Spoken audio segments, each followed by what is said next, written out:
Okay. This new thing, I was just looking at the Zoom. Now I have Svarim behind me. It's very, very exotic. People might think it's my Zoom thing, you know? Yeah. Okay.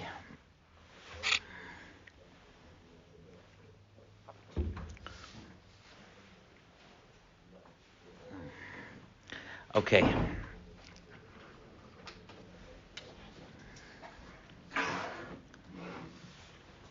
Something that, an approach and growth that I've learned about when I was younger has become clearer to me this week. So I want to share that with you. Just a thought. And I think it might be helpful to us in dealing with challenges just to understand the kaiches that are involved.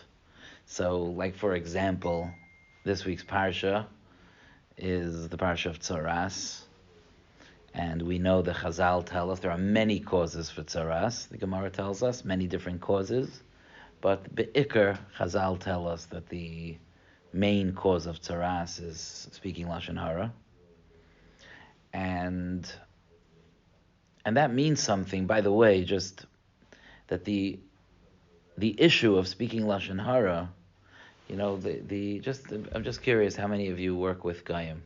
Any of you? You work with the Goyim? What? In our rooms. We both work in Yeshiva on a day. Oh, in the rooms. I see. I could be that your hashpah is really the strong hashpah there. You know. They want us. What? They want to be with us. Like they chose. Right, and they're buying into the culture a little bit. But when you're out in the world, there's no such a concept of Hilchas Lashon Hara. There's no such a thing. My wife tells me about it all the time. Like, it's mind-boggling to her till today, and it's many years later. Like like when someone leaves a room, you talk about them, of course. Of course. They don't even have to leave the room. They just have to turn. You know, so it's an amazing thing. And it's important to realize, like, we're sitting here, Parshas Azriya Mitzayra, we're going to talk about not speaking Lashon Hara. I'm going to go way off the reservation in a minute, but I just want to clarify this. In a way, there's a basic lesson we sometimes don't realize. The Torah is telling us a value. Sometimes our values are like somewhat aligned with the values of the world around us, like the value of human life. Okay, we have a din of pikuach nefesh, daicha Shabbos. Okay, and they have a thing to save a life and so on. Is it the same? No. But like, we recognize that when I speak to the police department and I talk to them about, you know, saving someone's life is the most important thing. It's even more important than the Sabbath or whatever it is. They understand what I'm saying. If I tell them one of the most severe, serious things is if someone says something bad about somebody else, they will not understand the language that I am speaking. They all speak badly about each other. They all show up and complain about their wives, and their wives will go to work and complain about their husbands. It's part of the deal. So that, you know, there's like a certain tremendous value for speaking positively about other people or not speaking negatively about them that's non-existent in the rest of the world, that only we have. It's just something to notice and to recognize. But I want to bring out a different point. So we struggle not to speak Lashon Hara. I struggle not to speak Lashon Hara. It's a struggle. The Zoom is terrible. The Zoom is really not working. You talking to me?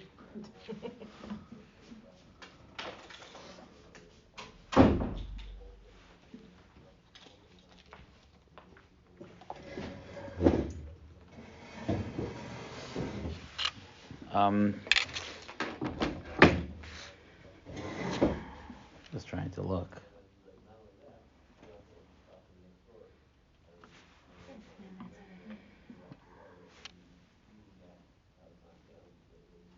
I'm off my tag Wi-Fi, that's why. It's very, very unclear. Can you call get in touch with Mrs. Feld and ask her if she has the Wi-Fi password for tag? And if not, maybe Should I go knock on the door? Are they open? It's Wednesday. Yes, you want to ask them? Okay, we're going to try to work on it. Yeah, they're open. Yeah. They're open right now. Okay, thanks.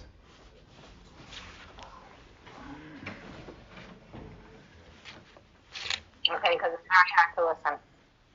Okay. Anyway, I'm not easy to listen to. My wife and I are talking to each other now for the first time in 3 days, so it's like I'm sorry that you're all, I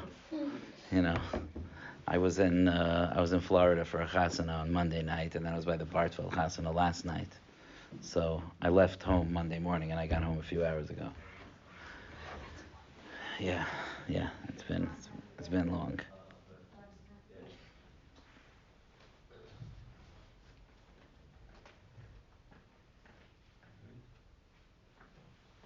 Oh, how are you? You want to put it in? Yeah.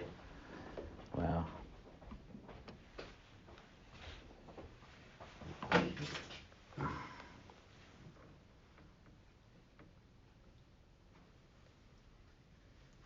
If there ever needs it. Okay. Okay. That's it. I'm connected, Yeah, right? it's connected, yeah. Okay. Is it better? Esty, is it better? It's much better. Thank Okay. you. Okay, thank you. Nice to hear your voice. Okay. So we were talking about the struggle to not speak Lashon Hara, and it really is a struggle. Okay, I can't speak for everybody here, and say that everyone struggles with it. There are people that naturally don't speak Lashon Hara, that it's a natural midah. But I find that Lashon Hara is a great example of something that there's tremendous achdus in our struggle. That's why so many of us work with learning Hilchas Lashon Hara and the Chafetz Chaim and so on and so forth. And the Chafetz Chaim Heritage Foundation is so busy trying to influence us as individuals, as families, as schools, to try to speak nicer about each other, is because it doesn't sound like something that should be so difficult. Don't speak badly about other people. But we do struggle very much. For some reason, psychologically, emotionally.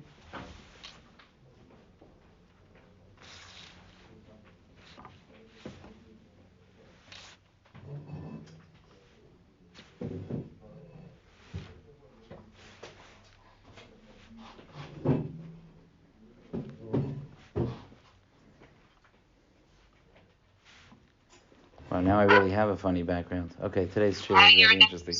Okay, all right, you're going to have to just let me, for some reason now I have outer space behind me. Okay. Okay. So much for that. All right, that's our first chair after face. So yeah, my whole fancy bookcase. Okay, anyway. Oh, the Olam is going to love the recording of this chair. Okay, in any event.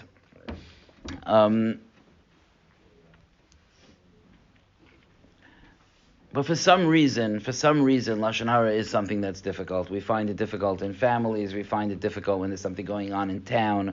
We find it difficult when we're talking about something that may or may not be happening, or things like that. I've heard a lot of people are talking about the fact it came up a bunch of times today. That certain families are thinking of moving out of Waterbury, which is not Lashon Hara. That they're it's not. It doesn't say in the Torah Lo Yiselech Mi Waterbury.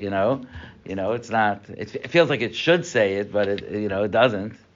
But more important is why are they leaving? What didn't they like? That's the Lashon Hara, right? What didn't they like? And we want to have that conversation. We feel an urge to have that conversation for different reasons. It could be even for positive reasons. We want to solve that problem. We don't want to have a problem where we don't want to have a problem where. Oh, thank you. We don't want to have a problem where that there's going to be. We're terrified that there's going to be this exodus from town. We don't want that to happen. So we and it's not going to happen, by the way. But we worry about it. So we want to know. Oh, this family's leaving. Why are they leaving? What was the problem? What was the issue? Was it the schools? Was it maybe because Kosher World doesn't serve fresh sushi? They do, by the way. I have to be so careful what I say. Maybe I don't know. What is the issue? Is it their older children? Is it their younger children? Is it a job? And we want to solve. Okay, but Lamaisa, what we're saying is. Think about what we're saying. We're saying is, what bad thing is there about our city, and let's talk about it. Right? That's what we're saying. Right? There you go. You put in your complaint. Okay? So that's Lashon Hara. We have this taiva to speak Lashon Hara. We have a desire to speak Lashon Hara. It's a very interesting desire because it doesn't give us any pleasure to do it, but it does. Right? It doesn't give us physical pleasure, but there's something about it that it feeds something inside of us. Or else it would be like, okay, like there are mitzvahs in the Torah, even mitzvahs that we do that like we don't think that much about. Like we don't eat chazer. We don't eat bacon and eggs in the morning. We do not do that. How are you handling that? Is that working for you? Like, okay, I can handle it. I got it. And that's a taiva, actually. Okay? Because there are people out there in the world that will tell you that that's actually pretty good. There are people that are sacrificing many, many, many clogged arteries to be able to eat bacon and eggs in the morning. And you're not doing it. How are you? You're okay? You're holding up? Yeah, but it's not a problem. But don't speak Lashon Hara? Like, okay, maybe I'll be makabel for an hour a day not to speak Lashon Hara. Wait a second. Bacon and eggs, you're being makabel for the whole day, every day, no exception. For the rest of your life, do you feel trapped? For the rest of your life, you're fine. Lashon Hara? I don't know if I could do that. I don't know if I could hold out. Maybe I could do it for a few hours. So there's clearly something that's pulling us to speak Lashon Hara. My point tonight is not to talk about what. My point tonight is to talk about therefore what. What do we do about it? And I want to use an interesting mashal. I don't get a chance to read that many books these days, but sometimes I get to listen to books. Because when I'm traveling, I listen to books. And if there's something that I hear that could be valuable in my being able to speak to people and give advice to people, so I try to follow, if I'm bored in the car or getting tired, I try to listen to something productive. So I was listening, I'm not going to get into which book it is right now. If someone wants to know privately, you could ask me. But there's a book that I was reading, and it's describing people's relationship with food, which is a big sugya. It's something that I've spent time thinking about. It's something that's very, very pervasive in our lives. And many of us have unhealthy relationships with food. And this person was describing how it works. And he was saying that, on some level, when we're trying to control our eating, we are fighting our own biology, because our brains are programmed to try to eat the highest calorie, sweetest, saltiest stuff. And we live in a world today where food companies, I don't know how much of this you're aware of, but these are facts, that food companies spend millions of dollars and hire scientists to make you addicted to their food. Okay? So think about that when you spend money on their food. Okay? They are trying. It's not they happen to make food that's yum and it's hard for you to put down. They spent money hooking you in and making sure you won't be able to stop. They want you to not be able to stop. If they could reach a point that you can't stop, there's even a potato chips brand out there that the logo of the potato chips is bet you can't just have one. Yeah, because we paid, it should say, we paid $10 million so you can't just have one. That's really what it should say. Okay? So there's a biological thing there that pulls us to it. Okay, some people do a better job at having better habits, and some people do a worse job. This is not a public health class. I want to bring out a certain mashal from it. The part of it that was like new to me was that what was described in this book was that it's not only that your brain chooses what it wants to eat and what it doesn't want to eat. It's also that our brains are very sophisticated. They have a list. Our brains have a list. Bad. Okay. This is pretty good. This I'll sacrifice my life for. We have a list in our minds. And as you eat things in your life, your brain is being masader, the hierarchy of how badly it wants to eat certain things.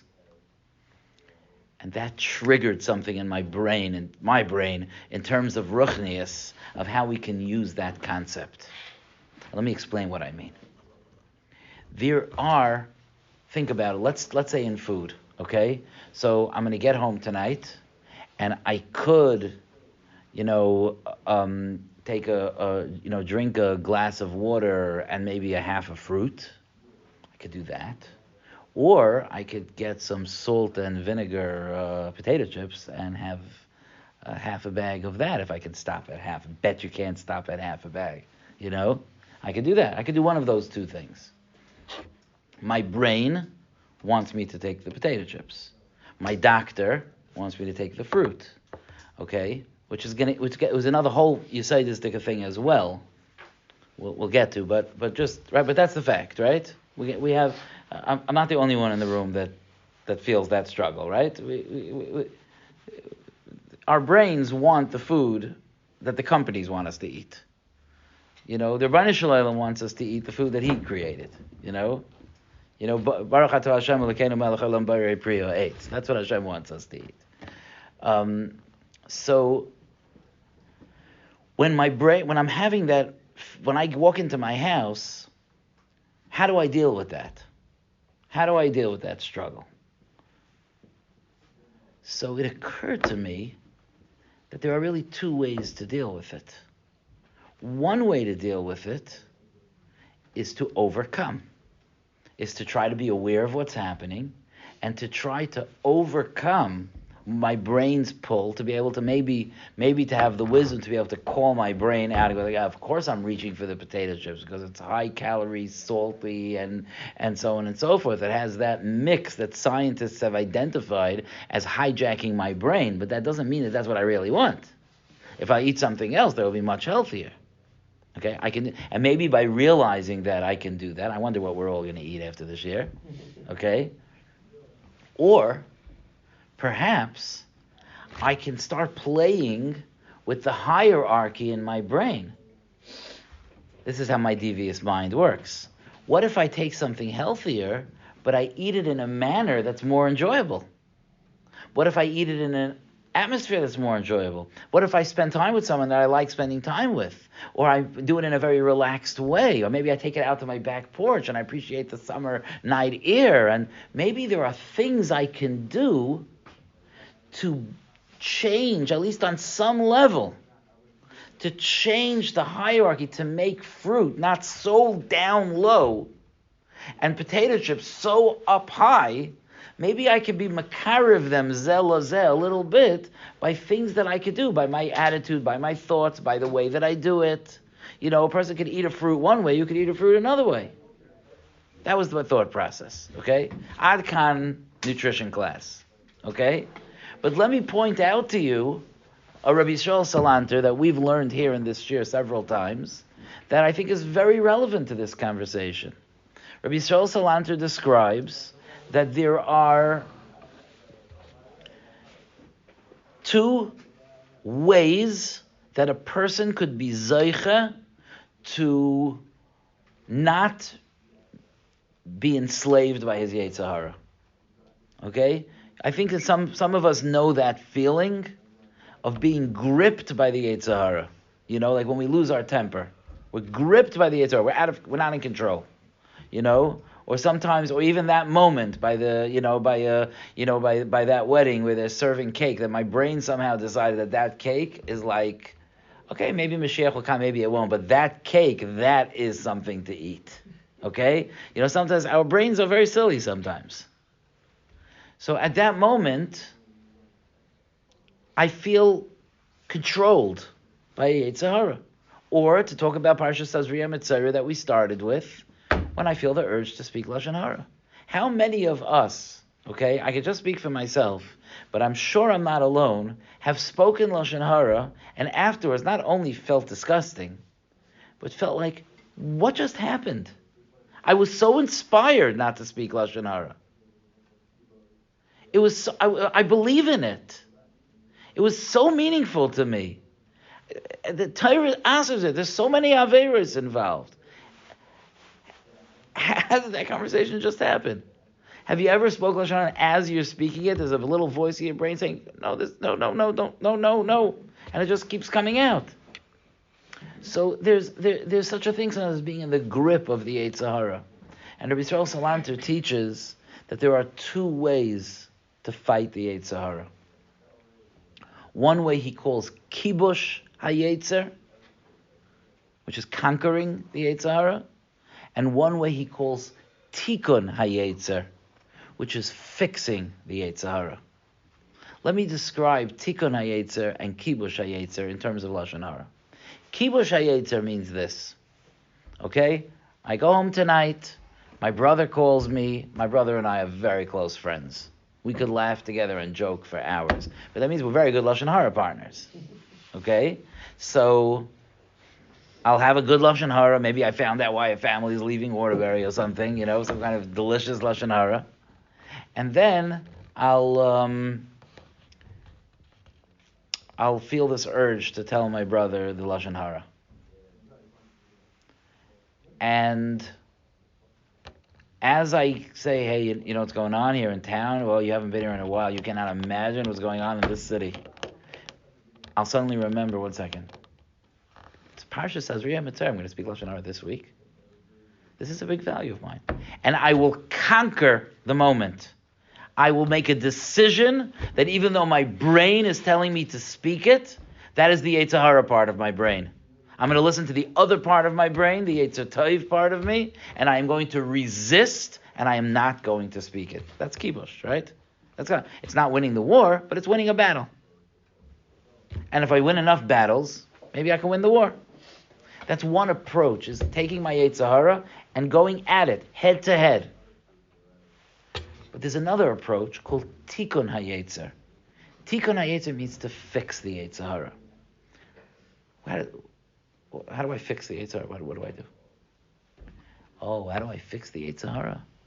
I think about the value system behind the Isser of lashon hara. We started this shir. The Zoom was messed up at the time, but we started this shir talking about the fact that the value system of the Torah, that the Torah told us not to speak lashon hara, that's unique to Yiddishkeit. In the world out there, you know this, you've been out there, in the world out there, there's no such a thing. When someone walks out of a room, what do? Of course, you talk about them, right? Terrible. Right? But you've seen it 100 times, right? There's just no such a thing. So you learn that, but you know that the Torah tells us that lashon hara, it's not just, it's a good midah. It is a halacha. It's a value. It's real. It's important. There are dinim. And you could stop there and then just try to fight with your Yetzer Hara. Or you could say, what is Hashem trying to tell me? What does the Isser of lashon hara teach me? I think it teaches me I'm supposed to like Jews. I think it teaches me that I'm supposed to see the best in people. I think it teaches me that I should treat every Yid as someone who HaKadosh Baruch Hu loves.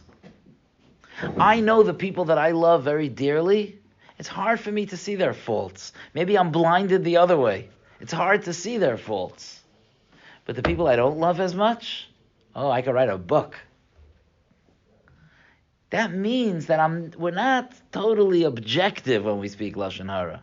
We're coming from a certain vantage point. We have sometimes in this us versus them world, in this world that we were trying to, sometimes we're trying to maybe boost ourselves up or rationalize, that we're better than other people, or dealing with an insecurity, or whatever. Again, it's not for tonight. Whatever the psychological underpinnings would be of this desire that we have to speak lashon hara, but clearly HaKadosh Baruch Hu wants me to look at that person and not be coming from those weaknesses or vulnerabilities, and just see someone that Hashem loves. How could you say something bad about someone that Hashem loves? I don't know if you remember, a long time ago, I gave a shir here about what to do if somebody starts criticizing someone to you. And we came up with this idea. You remember that? We came up with this idea that, let's say you would tell me, let's use me as the example because I don't want to use someone else. Let's say you're talking to Mrs. Mrs. Friedman. And you say, you know what Sonnenschein did this time? And so what do you do? Now what do you do? Lashon Hara, Lashon Hara, Lashon Hara, Lashon Hara, Lashon. What do you do? So we came up with this trick that you could say, "Oh, I love the Sonnenscheins." Go ahead, now continue. Like, yeah, me too. Maybe I'll tell someone else, right? So that's what we can. Sometimes if someone walks over to criticize you, you heard the latest about Yeshiva Katana? Don't you have a Karas HaTayv to them? Oh, yeah. So what's the latest? No, nothing. Right? It just kind of makes it dead in its tracks. If you step out on a limb and you express your love. Think about how that could affect us. 1 second, that works when you're on the side of trying to stop someone, right? Maybe you could use it on yourself. I want to go home and I want to say something very bad about so-and-so. So I tell myself, oh, so-and-so? You mean the one that HaKadosh Baruch Hu loves dearly? Yeah, that one. I'm not so interested in talking about them anymore. Tikkun HaYetzer means that I don't, with brute force, fight my Yetzer Hara. I win over my Yetzer Hara. I teach it the right hashkafa. I seduce it. I make the Aveira bitter and the mitzvah sweet. I make myself want to do the mitzvah.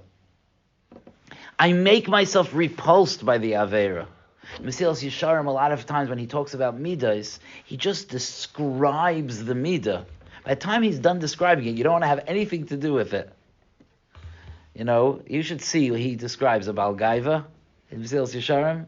He describes a Baal Gaiva, and he describes how he walks very slowly, and his, because he's not going to take like big steps. He's very, he takes care of himself, and he talks in a certain way. And by the time he's done, you're like, I am going to just dance everywhere. I'm not acting like that guy. It was just like too good of a description. It's like so bad midas are disgusting, and aveiros are dangerous. And if I truly understood, I could have even our bacon and eggs. So I could have maybe there would be someone who grew up eating bacon and eggs or something that would have a struggle with it. So one of the things I would advise that person, besides for fighting the Yetzer Hara, is to learn how precious the dinim of ma'achalos asuros are. Maybe to learn Parsha Shmini and to learn about that when we eat kosher food, it makes our neshama open to Hashem. It helps us to learn Torah and all those things. And then it makes my Yetzer Hara also interested in doing that. I want that. I want that greatness. I'm repulsed from that evil. I think that when we call an Aveira bad, it does something to stop us from doing it. If we call it disgusting, it does a much better job because we understand disgust. Like we feel it more physically. So those are the two ways. I got a chizuk from reading this book, listening to this book, and hearing about the hierarchy in the brain, because I was realizing that it's not something that has to be an on and off switch. It's something that we could work over time. The overcoming is also important. The kibush is also important. Sometimes we have to stand up to our Yetzer Hara, look it in the eye, and say, I'm sorry, I'm not going to do that. I am not doing that. You want me to say something bad about another Yid, I will not do that. It's not the right thing. Even though my brain is telling me to do that, there is that element of Avodas Hashem. We can't just rely on the other part. The Rabbi Yisrael, by the way, does say that it's easier for younger people to do tikkun than it is for older people. That as we get older, our minds are more firmly entrenched in the way that we think. So if I look at talking about people, let's say, as a totally geschmack, enjoyable thing to do, that makes me psychologically feel very important, and now at the age of 51, I have to teach myself a different value, it's harder than it would have been to do it at the age of 21. But that doesn't excuse us from trying. And it doesn't mean that we can't be youthful and try to be able to work on that, on changing our attitude towards mitzvahs. And it's true with many other things also. We've talked about this from time to time, and everyone's at a different place when it comes to this. But davening. So some people, with men, there's a huge spectrum of relationships with davening. My experience is that with women, it's even broader. because men are bound by certain halachas, shachos, mincha, ma'ariv, of like the certain things you just got to do. So all four men are unified by a certain set of dinim that we all do. Some people like it more than others. Some people connect with it more than others. Some people could do it in a more wholesome way than others. With women, there's so many different minhagim and traditions about how to handle davening that some women are davening 3 tefillas a day and some women aren't davening at all. So it makes it much broader even. But what happens if wherever I am on the spectrum, I want to work on that. My ability to speak to Hashem is very important to me. And I want to be able to do that. And some people, as we've discussed many times, some people do talk to Hashem a lot. But I also want to talk to Hashem using the words that Anshe Knesset Hagdolah gave me, because that makes it very, very powerful. It's not the same. Of course, it's very important to relate to Hashem in my own words, and even when you are davening Shemona Esrei, it's a wonderful thing in the end of Shemona Esrei to add your own words to it, and to say your own tefillas. It's a very valuable thing, a very special thing. But the words that the Anshe Knesset Hagdolah wrote, those words are like nuclear-powered siyata d'shmaya. They bring an enormous amount of bracha to this world. It's like incalculable. You would hear how the Nefesh HaChaim, how Reb Chaim Volozhin, the Talmud of the Vilna Gaon, how he spoke about the words of the tefillas, you wouldn't believe that human beings are able to say them. Okay, it's very powerful. So what happens if you have a woman who feels very much she wants to daven to Hashem and so on? For some reason, different people have different relationships with tefillah. It's hard for me to sit down and open a siddur and say the words of tefillah. It's just hard for me to do that. Maybe I had bad experiences when I was younger. Maybe I didn't have the best role models when I was younger. Maybe I had trouble with Kriya when I was younger, so I never really got comfortable with davening. Maybe I get very bored because I don't know Hebrew, so the whole thing just feels boring and uncomfortable, and I feel trapped when I'm davening. There could be various different things.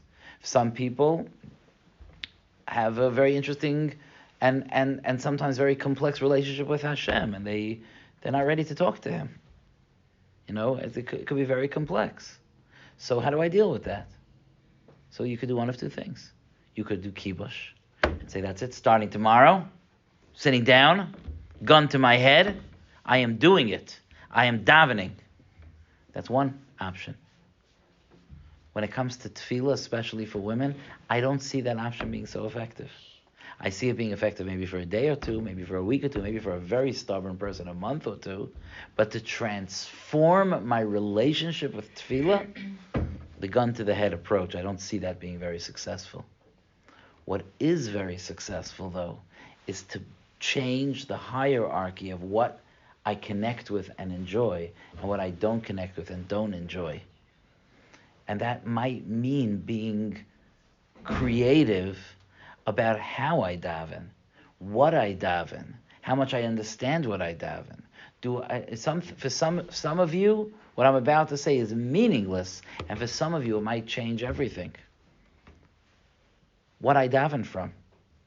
Do I like my siddur? Some of you have siddurim that you've had since you were very young, and you just love your siddur. Some of you sit down to daven, and you're like, where do I get a siddur from? It's like, I don't have my siddur, or my siddur is in tatters, or I don't like using it for whatever reason. I never told my husband, but I did not like the siddur. So, no, but it might be important. It might be important to get a siddur that you love, to get a siddur that you could feel a kesher with. When you go away, you want to bring your siddur with you because it's your siddur, the siddur that you cry to Hashem from. Again, for some of you, that's not going to speak to you. But for some of you, it could change something. It could just add a little salt and sugar. It adds a little bit of power that your brain will feel a connection to it. Where you daven, do you know that the Gemara tells us that there's something called kaiveya makaim l'tfilasei. There's something called about setting a place that you daven. And the Sfarim talk about the fact that it's good to have a place in your house that you daven. Every day, the same place. Is that something that everyone should do? No. Are you violating a halacha if you don't do it? No. But if Chazal said it, it means there's a certain power to it. Do you know what it is? You know why it's powerful to have a place to daven? Because you're not always in the mood of davening. And when you sit down in the place that you daven, your mind automatically starts getting ready to daven. Want to hear something interesting? In the meditation books, they all say to meditate in the same place every day. Isn't that interesting? They all say that to go to the same place every day, because as soon as you sit down, you'll start relaxing. Okay, some people with davening, as soon as they sit down, they start getting stressed out. But fall asleep, so yeah, well, it's very relaxing. A lot of people complain about that with meditation too. That might be some kind of like connecting with Hashem moment, you know. Yeah. What? Right, exactly. Whenever I get in my car, I start davening. Yeah. Yeah. Everyone else starts davening. I thought you were going to say whenever my kid gets in my car. Yeah. But being able to do that, where am I davening? And what am I davening? You know,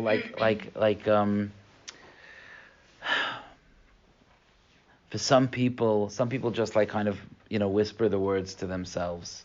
And again, for some people that works, and that's fine. Some of you, it might be better to say less, louder, and more, and sing more, yeah. You need to sing a little sometimes, you know? And it could change something for you in your relationship. You could find yourself, and many people do, that you'll start allowing yourself, even if it means saying less, to say words a little louder and a little more in a niggin, and you'll find yourself being able to shed tears easier, because you're connecting. You know, when you have people that are by nature musical, so that will add to the hierarchy, right? In other words, I have this love of music, and I have davening. What happens if I plug my love of music into davening? That might raise the value a little bit. And then I won't have to fight with myself so much. It'll be something that speaks to me. Maybe I should compose a niggin for Shema Koleinu or something. Maybe I should sing it. Maybe I should say Shema with a certain niggin. Maybe I should do that. You know, maybe it's a way that I can connect with it. The power of music is very, very strong. Some of you are thinking like, yeah, right, I'm going to sit and start singing a song. But some of you are thinking, I do feel very moved from music. Maybe I could use that to ignite, you know? Sing Maida Ani in the morning to Regesh's Maida Ani or something. You remember that one? Mm-hmm. And, you know, you might start the day differently. I'm thinking of my Pyrenees girl that's learning all her songs now for the Seder play. Yeah. We say Shema. No, we first have to sing the whole song. That's and right. then Shema. Yeah, but you know something? There's something to it. You know, there really is something to it. This year, by the Seder, we started something new.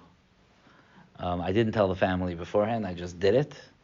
But when we opened the door, you know, for Eliyahu Hanavi, you know why we opened the door by the Seder, right? Mm-hmm. What? It's, we call it opening the door for Eliyahu Hanavi, but the truth is we open the door to show that we're not afraid. That's why we open the door. It's to show Leil Shimurim, that we're not afraid. That's why the Paiskim say we open the door. So we open the door and we sing and we say Shvei Chamascha. Shvei Chamascha ala Gayim asher lo yeducha. Pour your anger on the Gayim who don't know you. And we say, it's hard to even say the words without being emotional. We say that they're destroying Klal Yisrael. Ki ochal es Yaakov. Yes, Noveyu Heishamu. You know what that means? Noveyu is his beautiful place. You know what that is? The Beis HaMikdash. Yes, Noveyu Heishamu, and they have destroyed his beautiful place. Right? So we say Shvach Aleim. You know, pour your anger on them. Right? So we have a nusach that we say the Haggadah with, and we use a beautiful nusach for Shvei Chamascha. But this year, I prepared it before how I was going to do it. This year, when we started doing Shvei Chamascha, I said, I started singing. Shvei Chamascha Ani Mamen. Ala Goyim Asher Lo Yid. I had it set up, you know, I knew exactly how to do it then. And then when we finished the whole thing, the high part, we just continued Afal Pi, and we switched into Ani Mamin. And it was a moment. I don't think we'll forget that Seder. It was a moment using music, using a niggin that I know that pulls my heart. I know that Yidden sang that niggin in the worst of times and in the best of times. And I felt connected with those generations of Yidden when I was singing Shvei Chamasra. So it's something to think about. The Nekuda, the point of what I'm saying in tonight's shir, is that in our Yiddishkeit, of course we have to stand up to our Yetzer Hara. Of course. And when it comes to all of the things that we may struggle with, or all of the mitzvahs that we may not have such a cheshik for, we have to do what's right. But there's a huge treasure to be gained from understanding how my mind works and how my heart works, and to use myself, my koichos, to help myself along in my avodas Hashem. If I think about how much I'm supposed to love Yidden, perhaps I won't struggle with Lashon Hara so much. And if I could think about connecting with Hashem, perhaps it'll be easier to daven. And the same thing is true with some of us struggle with making brachas. But if I spend time thinking a little bit more about the opportunity to make a bracha, the opportunity to thank Hashem for the gifts that we have, like that famous story was in Rav Pesach Ron's first book, where he talks about, the difference between a tzaddik and the rest of us is that the rest of us, eats an apple and says, Amamela, we say a bracha. But the tzaddik is like yearning to say a bracha, so he goes to get an apple. But that could be us sometimes, where we could just experience such a chesed from Hashem that we just want to make a bracha. We have to be able to strategically, intelligently, and with emotional intelligence, understand ourselves. And the point here is it's a very important point, that we cannot expect to grow in Avodas Hashem by just blunt force trauma. We can't expect that's going to move us too much. We resist that. And Torah is so sweet, and the mitzvahs are so powerful, and the averos are so miserable, and bad midas are so detestable, that if we could tell ourselves, wherever the challenge is, I want to find the neshama of it, because when I find the neshama of it, I'm going to want to do the right thing. I just have to find it.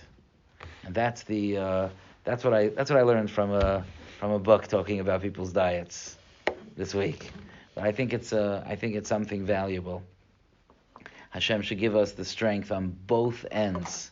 Hashem should give us the strength to be able to stand up to our Yetzer Hara when we have to stand up to Him, and to do the right thing, and to say the right thing, or maybe more importantly, not to say the wrong thing sometimes.